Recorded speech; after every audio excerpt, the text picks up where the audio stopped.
one. Miss any part of the show? Every moment of every show is available in podcast form by searching Hans and Scotty on your favorite podcasting platform or online at KSLSports.com. This is Hans Olsen and Scotty G on 97.5, the KSL Sports Zone. Some people call me the space cowboy. Yeah. Some call me the gangster of love. Some people call me Maurice, because I speak of the pompatus of love. People talking about me, baby. Say I'm doing you wrong, doing you wrong.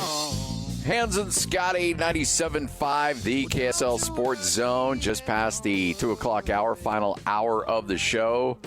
Always fired up to chat with our next guest, one of the best when it comes to college football, Shehan Jeyarajah, CBS Sports. Kind enough to carve out a few moments for us. Shehan, how you doing, man? I'm doing great. Thanks for having me. A lot of conference meetings going on right now. Greg Sankey always gets a lot of attention. There's always conversations about what he's trying to do and how he's trying to carve out as much for his conference at the expense of other conferences. Where do you rank him as one of the more powerful figures in all of sports? It's a good question. So I think that what's interesting, right, is the question of how much power exactly does he have over everyone under him, right? In terms of how much power does he have if Greg Burns decides that he wants to do something different, or if Chris Del Conte decides that he wants to do something different. So certainly, especially in the context of college football, I think he's up there. Certainly Tony Petitti as well at the Big Ten is up there. But Greg Sankey has the advantage of having been a commissioner for just a little bit longer, of course, than many of the other people who are in that role. So he's definitely up there. Certainly Roger Goodell in a league of his own in many different ways. Adam Silver also from the NBA probably up there. But I think that Greg Sankey's in conversation for that number 3 role. I just want to bring it back local a little bit. Have you heard about these Utah to ACC rumors? Is there any substance to these rumors? As far as I understand, no. There's no substance to it. Some of these conversations happened last year, right? Whenever Pac-12 teams were trying to decide what they're going to do next, and ultimately the 4 schools that ended up leaving decided to go to the Big 12. 2 of the ones that didn't originally get Big 10 invites decided to take lesser shares in the Big 10. But the understanding was that there wasn't necessarily going to be this tremendous amount of value to go and join the ACC, that ESPN wasn't necessarily willing to pay, whether it was for a full share, whether it was for, an addition to what they would potentially be able to get in the Big 12. So in many ways, this was already settled last offseason. Now, I'm sure that lots of schools in the ACC are trying to figure out, is there a way to increase our value? But it doesn't seem like that's the case right now. So, from a Utah perspective, I don't personally see any real reason that they would consider leaving at this point, especially before even playing a year, by the way, in the Big 12. Ultimately, I think that the only thing that would cause Utah to leave is if they were able to get that Big 10 invitation. And as far as we've heard, that doesn't seem to be coming anytime soon. With the announcement on the House deal and some of the alterations with the ramifications that has come from that, kind of walk us through unlimited scholarships versus roster size. Are universities on board with this? Do they like the fact that they can essentially hand out unlimited scholarships, but yet football roster size might be limited a little bit? Where's the general consensus on that? Well, I think it's a very tough nut to crack for a lot of reasons. I mean, we've seen teams this offseason add players above the scholarship limit by essentially using NIL as a scholarship. So, like, Cormani McClain is heading to Florida without technically being on scholarship because Florida is able to pay for his scholarship using their collective money. So I understand the frustration and the conversation about this.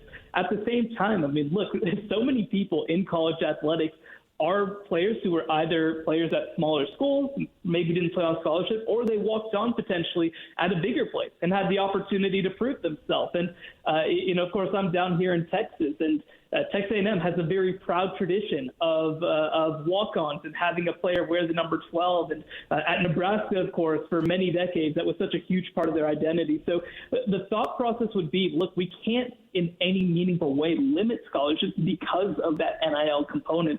So we have to limit how many players are allowed to be on a roster. That's the only way to limit against this. But I do think that there's a lot of pushback against that. SEC coaches, when they spoke yesterday at SEC conference meetings, a lot of them spoke out very strongly against that. So I don't necessarily know that there's going to be enough interest or enough momentum to get that across the finish line. But I do understand for the schools that maybe can't afford to just fund, 10, 20, 30 more scholarships essentially through NIL, why they would maybe want to put a cap on this. What is the distribution of $20 million a year look like for, let's just say, the football team, because that is distribution across all sports, right? And I'm just curious what that is going to mean for, I've got a son who's headed into college football right now, and I'm interested what that could potentially mean for him payment-wise.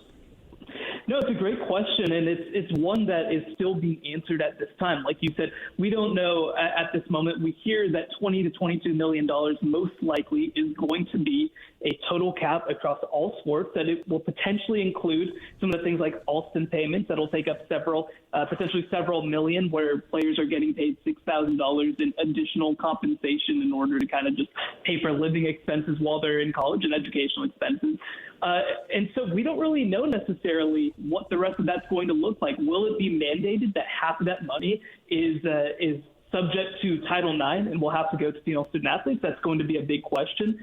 Will it be limited in any way in terms of, will it be balanced where every single athlete on campus gets X amount of dollars? Or will it be, well, no, we can actually pay our quarterback $3 million of the $22 million, and then everybody else just kind of has to fight for the rest. It's really unclear at this point, and I think the devil is ultimately going to be in the details. As part of this settlement, that did not necessarily have to be created as yet. There didn't necessarily need to have guidelines on that at this point, but that's going to be the next bit that comes up, especially when you start to look forward. They're hoping to roll out some of these payments by August 2025.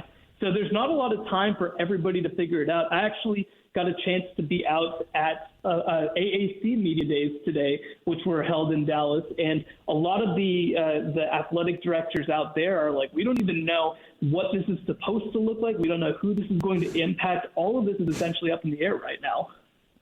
Shehan Jeyarajah, CBS Sports, joining us right here on 97.5 the KSL Sports Zone. It just seems like a colossal mess right now, especially with the Title IX element, and there's a lot of people that are being asked questions that should know answers, and they're like, we don't know. We don't know. That's what we get a lot of. And understandably so. I mean, it doesn't make a lot of sense right now. Everybody's trying to figure it out. But do you think ultimately, and I'm asking you to look into a crystal ball here a little bit, that before this is all settled, that athletes will be considered employees of universities? So I don't think we're close to athletes being employees of universities. I think that there isn't a whole lot of momentum on either side to push for that right now. Certainly, I think compensation-wise, that is a push. That's something that's going to happen in terms of direct payment and in terms of revenue sharing. I also think that there's going to be quite a push from athlete side, especially to continue some aspects of like collectives as they've existed right now as a means of, in some ways, circumventing a salary cap. But I don't necessarily know that there's going to be a strong push in the short term for employee status because, it takes a level of organization to achieve that I don't necessarily know is either feasible or also is desirable in some cases in college football. There have been organizations that have existed for a while to try to push for some of this stuff, but not very many have actually gotten off the ground in the big picture terms of this. And again, while it would make you subject to collective bargaining and would potentially allow you to get a bigger piece of the pie, I think that, especially on the school side, they're trying to do everything possible to prevent against it because it does open you up in different kinds of ways to employment protection issues, to, just things like that. And I think even from the players' side. You start getting into questions of, well, can they make you stay in a place? Can they prevent you from transferring? I don't necessarily know that for a lot of players if that's something that they would necessarily want to agree to. So I don't think that there's a momentum in the short term to push for players to become employees. But I think when we start looking 10, 20, 30 years down the road, I think that essentially that's more when we start having those kinds of conversations. I'm going to ask you to look back in the crystal ball again, Shehan, because we've talked to you a lot, and I love your predictions. What does the Pac-2 look like in the next 3 years? What does Washington State and Oregon State, what do they look like in the next 3 years? Well, I think that there's a couple pieces to this. So I think that over the next 2 years, they're going to enjoy the fruits of whatever contracts are remaining with the Pac-12. You know, they're going to take in whatever sponsorship dollars, whatever payouts are left. And that's a big part of, I think, why they decided to move forward in this Power 2 status. And certainly, look, I mean, you look at both of these schools, there's been quite a shock to the system across their sports. You've seen Oregon State, they have a fantastic women's basketball team, and almost everybody decided ultimately to leave. We saw this, of course, on the football side with Jonathan Smith going to Michigan State and a number of players leaving. I think that, one, we're going to see a settling down of that as people understand to a larger extent what they're stepping into. Two, I think that we're going to see more investment. And while I won't go as far as saying power-level investment, I think that there will be more investment long-term at Oregon State and Washington State than most Group of Five schools. And I think the third piece, when you start looking past these next 2 years, is I do think that these two are going to ultimately become members of the Mountain West Conference. Now, again, I don't think that's their ideal situation. I think that they'd love an idea of trying to find more high-value schools and trying to push for a little more money than the Mountain West can give them. But Boise State has also set an example before of receiving just a little bit more compensation in the Mountain West and taking a disproportionate share. So I think that Oregon State and Washington State will ultimately find a way and a plan that works in the Mountain West, and that's ultimately where they're going to end up. Shehan Jeyarajah joining us here, 97.5, the KSL Sports Zone, as we continue to get you ready for the start of the college football season. Hey, have you played the new college football game? I know there's a lot of people that got to look at it. Were you one of them? I was not, unfortunately. My colleague, Bud Elliott, was the one from our team who was able to get that invite. Oh, okay. What does he think? Yeah, I mean, so the biggest thing that he said, and I actually got to hang out with Chris Benini a little bit today, who got a chance to play it as well. The biggest thing that they said is that they wanted to emphasize this is not just Madden, right? Like, this is not just the same game. There's been a lot of detail put in, a lot of effort put in, not just in terms of the details of stadiums and fan bases and songs and all this sort of stuff, which, yes, absolutely, that's been the case, but also in terms of gameplay, in terms of, in college football, the option is a much bigger part of the game, and there's a complex option system, just like there was with some of the older games as well. And so, what they really said more than anything else is, like, this is a unique game. It doesn't feel like what they've been playing for the past 10 years. And then on top of that, it's an updated version in so many ways of the NCAA 13, NCAA 14 that existed before. So they were very excited about it. Look, I saw a lot of people say, "Oh, well, you're just saying that because you agreed to go to Orlando and play this game or whatever." But they really do believe that this is a solid football game made by people who love college football. And I'll tell you what, I haven't bought a new video game system in probably about 10 years, and I think it's about time to upgrade. Yeah. This game's going to get us all excited again. No, there's something to be really fired up about, something to be excited about for sure as we get you ready for the start of the college football season. Big 12 Media Days coming up near the end, or coming up in July. When we're all down there, when you get a ballot, is Utah your top team in the Big 12? They are. I think that when you look at Utah, you're just looking at a team that, if everything goes to plan, then they're the most complete team. I don't think that there's a question about that. Now, it relies on a couple things going right, notably Cameron Rising at quarterback coming back healthy after missing all of last season with an ACL injury. It relies on Brant Keithy coming back and being a contributor at tight end. It relies on Dorian Singer at wide receiver being a big-time contributor. But these are all pretty reasonable things to ask. And I actually like the fact that they ended up adding transfer quarterback Sam Heward to the mix as well. I think he gives them a higher floor back at quarterback than what they had last year when they were playing a walk-on for most of the season. And again, even in a quote-unquote down year for Utah last year, they win 8 games and have a chance to win a couple more than that as well. So if Cameron Rising is healthy, if they're able to fix that passing game just a little bit, I think that Utah is the team to beat in the Big 12. Vegas has over-under on BYU wins at 4.5. I'm going to move it up a little bit. I'm going to say 5.5. Does BYU get to 6 and get to a bowl game this year? It's a great question, and I think 5.5 is a great line. I think that when I look at this team, they decided to try and bet on internal improvement for the most part. They didn't go super transfer heavy like they did last year. They do have their coaching staff coming back, both coordinators coming back, and I think, I'm a big fan of both their coordinators. But I just wonder, with relatively few changes other than adding quarterback Gary Bohannon to the mix, do they have enough to make a jump? I don't necessarily know the answer to that. I feel like, they got exposed in some key areas, notably in the trenches during their losses last year. And this is something that I questioned about whenever they entered the league was, they've been able to get up for 3 or 4 games a year, but this is going to be 10 Power 5 games that they're going to be playing, and they're going to be doing that again in 2024 as well. Will they have the depth and the physicality to be able to do that for such an extended period of time? I would say that I think that they're at 5.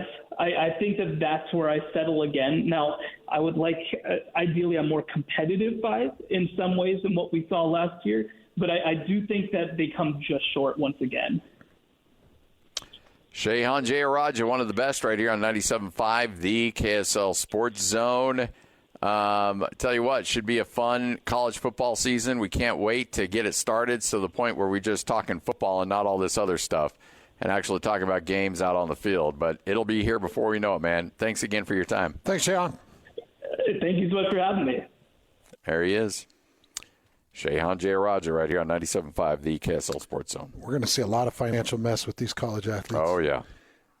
I know we've already seen some of the tax stories start to leak out and the tax issues that come along with it. And I know on the other end, the donation end, there's been a lot of rumors and driving a lot of different rumors about issues there. But now these universities are going to be distributing money, but not as employees, having to abide by Title IX, break into percentages of distribution, but you're not an employee. So what are you, an independent contractor? 1099 so guy. Then you're 1099 on your taxes, having to worry about taxes. What I would do if I'm the universities and now I'm distributing $20 million, now I'm saying your insurance liabilities are on you. But the NFL doesn't do that. The NFL provided amazing coverage, the best coverage you could ever imagine. So the NFL pays millions, but they still take care of all your insurance because your insurances are high when you're in such a high-risk occupation like that. But if you're going to be distributing that money, you've got to be thinking, well, where can I cut costs? I don't know. Yeah. It is and as you mentioned, like the people that should be in the know, they don't know. No, they don't. So everybody's jumping into this thing, and yet they don't know the ramifications of what could come from all these decisions. So the House versus NCAA, it was like, oh, let's get this figured out. And then everybody opts in, and then it was like, okay, we're all opted in. Now let's what? go. And now we got to get this figured out. It's like, when do we get it figured out? Yeah. Good luck. I mean, everybody's just flying by the seat of their pants right now. I'd like to know because there's a lot of kids in the middle of recruiting right now that they would like to know. Yeah, they would. How does this impact coaches? How does this impact universities? What does this change for me as an athlete? What are my best options? It's just crazy. Yeah. I'm still encouraging my son and recruits to find the coach that they find most comfortable, or not comfortable, but most suitable to get the most out of them. And nowadays, if you find the coach, with the transfer portal open, you can go with the coach. Yes. So I'm to the point now where you're like, okay, just hitch your wagon to the coach that is having the most success, that is putting the most talent into the NFL, that is doing the most with his offensive line, that's running the most NFL-friendly offensive line and offense, and hitch your wagon to him, because wherever he goes, you will be able to go. That's a terrible thing. That's not how it ever used to be in recruiting. You didn't do that. You find the university that you want to play at for 5 years. Yeah. I agree, man.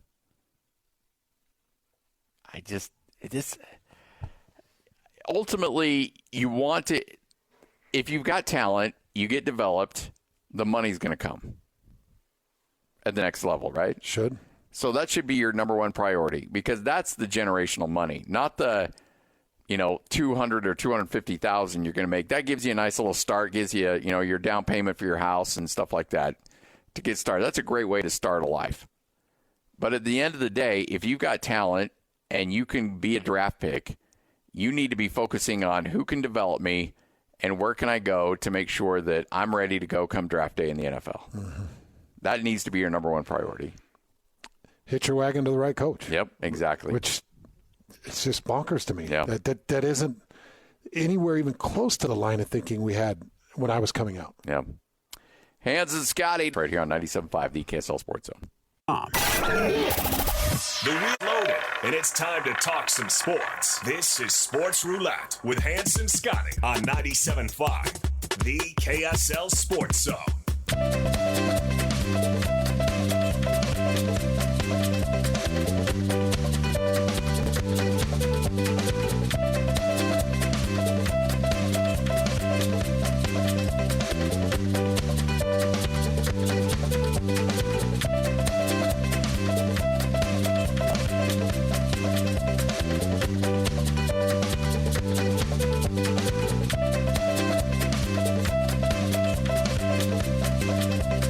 Hans and Scotty, 97.5, the KSL Sports Zone.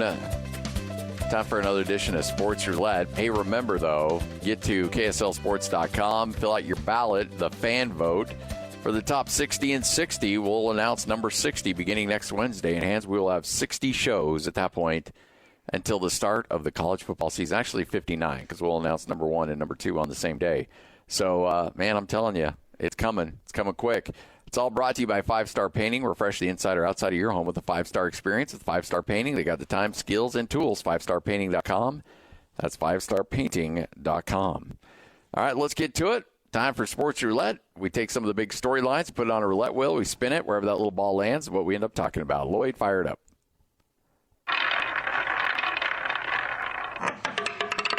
Kyrie in closeouts. More research, Scotty, because I had mentioned it yesterday. Kyrie Irving was 14-0 going into Game 4 against Minnesota in closeout games. And this might be one of the more incredible records of a professional athlete. When you're talking about games on the line, an ability to put your foot on the back of somebody's head. Oh, yeah.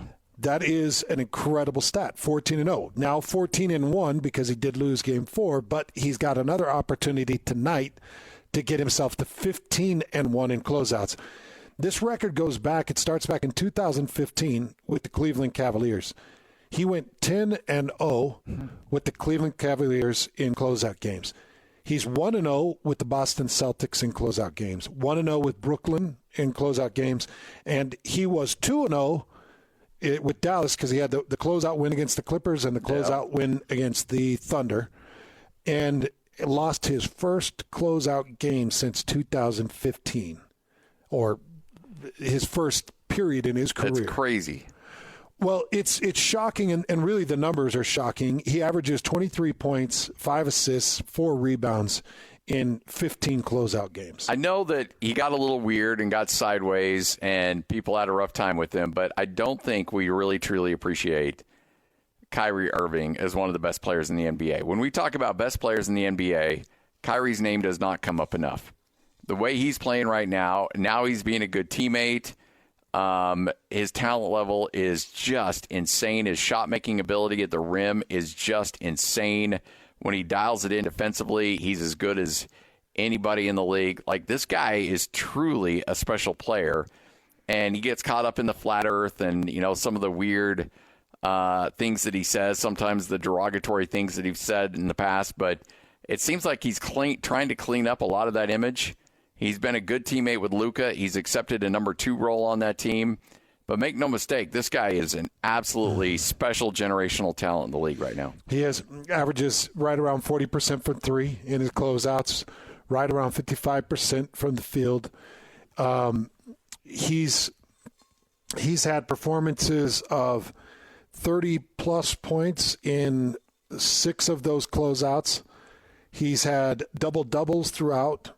He'll get into that, get up into that high assist number. But as I mentioned, he's right around 5 assists per game in those closeouts. So he knows how to engage his teammates. I am hoping that Minnesota can make it 14-2. I am too. I just have little faith. I could see Dallas going into Minnesota and doing what they did in the first 2 games, which is putting on a clinic and thumping them, and Luka Doncic playing angry.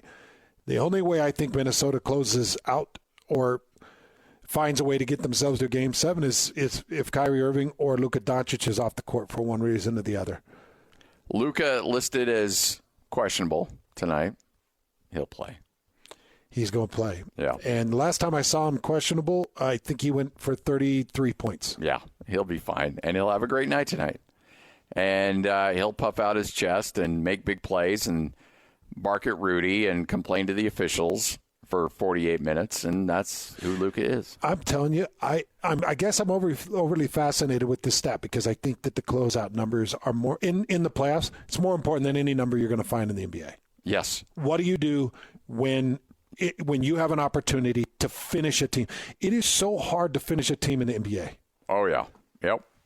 It's so hard, man. One thing you and I enjoy doing is we play poker, right? Yeah. We'll go down to, if we're in Vegas or Wendover or Mesquite or wherever. I like to play in a poker tournament. You like to play in a poker tournament. And it's really, I don't want to say it's easy, but, you can have success when you got 9 dudes at a table. But when you're going heads up, that's one part of my poker game I got to be better at is heads up poker. Yep. Because it is so hard when you're down to the final 2 in a tournament and you're going head to head with a guy and you're trying to eliminate that dude and take his stack and finish that thing off. Because it takes a little bit of luck as well as strategy. Exactly. It takes a lot of bit of luck. Yep. If you got the chip lead, you got to be overly aggressive and you got to start stealing the pots because when you're down at the bottom, the antes. Yeah, you get blinded out real quick. Yeah, the antes will just get you and blind you out so fast, and so you've got to know when to push. It's really hard, and that's exactly where Kyrie finds himself tonight. You do not want to go to a Game 6 back to Dallas because then it's all on you to win it. Now you have to win. If you don't win Game 6, we may see another number I'm really impressed with. 154-0 when an NBA team is 3-0 in an NBA playoff series. 154-0. Yeah. I would do anything to see a 154-1. Just give me one. Let me see the impossible. I want Minnesota to do it. The world wants Minnesota to do it outside of Dallas fans. Everybody wants to see it, even though Minnesota, Boston doesn't, but Dallas and Boston doesn't have this a gigantic flair either. But give me the 154-1, or just give me the shot for 154-1. Meanwhile, Boston's just sitting back saying, "Take your time, guys. Just beat each other up some more." Oh, they're so fat and happy with their 4-0 sweep. Oh yeah. Which, by the way, did you hear Kendrick Perkins? I did not. Oh my gosh, he just puts his foot in his mouth one day after the other. He was barking at somebody. He's like, well, Boston, they should be sweeping teams. They have not swept a single series in this. And it was like the day after they had swept Indiana. Geez. Perk. And the guy that he was on air with goes, hey, they just swept Indiana. Well, yeah, okay, well, I forgot that one. But they should sweep Indiana. And it was like, you're not even watching it. What are you doing, Perk? That one doesn't even. If I'm his boss, I'm calling him I'm like, hey, man, look, I understand like some mistakes, but we just finished the sweep. That was like 2 days ago, Perk. Come on. It was 2 days ago, and you're sitting there barking about how Boston hasn't swept anybody, and they should have, and they just did. What a dope. Are you watching the games, Perk? What a dope. Or are you just feeling the way the wind blows and then insulting people? This is why inside the NBA going away is going to be a real big problem, because not that you get a lot of great informational value from inside the NBA, but at least it's entertaining. These other shows, everybody that's trying to slap together big personalities with big opinions, they're just getting a bunch of dopes. Well, so that is the difference, and I really want to point this out to people. I could see Charles Barkley legitimately saying the exact same thing that Perkins said. Yeah. If Charles Barkley could say it, he would. But you know, he'd write it up to, oh, that's just Charles. Because he doesn't take himself serious. He doesn't see that job as critical. He doesn't sit there and bark like he's the end-all, be-all. But Perkins does. Yep. Perkins sits there on a pedestal and acts like he's the end-all, be-all, and takes himself overly serious and makes it all about him and his seriousness. And so it's hard to excuse it when you completely whiff like that. Oh, yeah. It's a great point. But Charles is just all fun and games. Like, we're more interested in what shenanigans he's throwing at Shaq than we are his ability to remember Boston just swept Indiana. Yeah. Yep. All right, Hans and Scotty, 2:49. We'll wrap this bad boy up next. Get you ready for JJ and Alex straight ahead right here on 97.5, the KSL Sports Zone. Hey, bro. You hear us every day with our crazy opinions. Hey, what you doing? Well, now it's time to hear from you. Hey, great show. Download the KSL Sports app and fire off your thoughts with the call-in tab on the bottom of your screen. Your show is fantastic. It's the one that captivates me the most. You can tell PK to stop singing. She bangs! She bangs! Let Jake and Ben know what you really think of the Jazz. Tell Hans and Scotty about your favorite barbecue spot or what color of tie JJ should be wearing on TV. The best entries will be played on the air. Download the KSL Sports app now and hit the call-in button to let your voice be heard. I think you guys do an incredible job. This is 97.5, the KSL Sports Zone. Hans Olsen and Scotty Cheer. That's right. Yeah! On 97.5, the KSL Sports Zone. Standing here beside you, want so much to give you this love in my heart that I'm feeling for you. Let them say we're crazy. I don't care about that. Put your hand in my hand, baby. Don't ever look back. Let the world around us just fall apart. Hans and Scotty, 97.5, the KSL Sports Zone, wrapping up another edition of the show. Fun one today. Hey, make sure to nominate the youth sports volunteer you know for the Hercules Hero of the Week. Submit your nominations at kslsports.com/contest. And then listen every Thursday, like this afternoon, to JJ and Alex for the winner as we celebrate the efforts of those volunteers making an impact with your Hercules Hero of the Week, sponsored by Hercules Credit Union. How many Friday games do you have? I've got, with Utah State? As of right now, I've got 2. Okay. I've got 2 with BYU. Friday, September 6th against SMU. We do know that kick time. That's going to be a 5 o'clock Mountain kick time. In Provo? In Provo. All right. On ESPN. Sorry, no. Sorry, that's in Dallas. Okay. And that's ESPN2. And then a Friday kick, that is in Provo against Oklahoma State. But that's a 6 p.m. kick on ESPN. We know the Wyoming kick time is 5 p.m. on Saturday, September 14th. And we know that Southern Illinois is now a 6 p.m. kick. Southern Illinois. Southern Illinois in Provo, 6 p.m. That'll be on ESPN Plus. So and then there's a lot of TBAs still. But 2 Friday games. Those Friday games hit just a little bit different when you've got a son coming into his senior season. Yeah, that's tough, man. I'm sorry. That stinks. Might have to call Riley. Yeah. Hey, how How about an old run? A little pitch hitting for me. No, dude, I can't. Yeah. Like you were saying, work is work, man. Work is work. My kids get their opportunities because Dad goes to work. So yep, go to work. It's the way you got to look at it. JJ and Alex coming up next right here on 97.5, the KSL Sports Zone.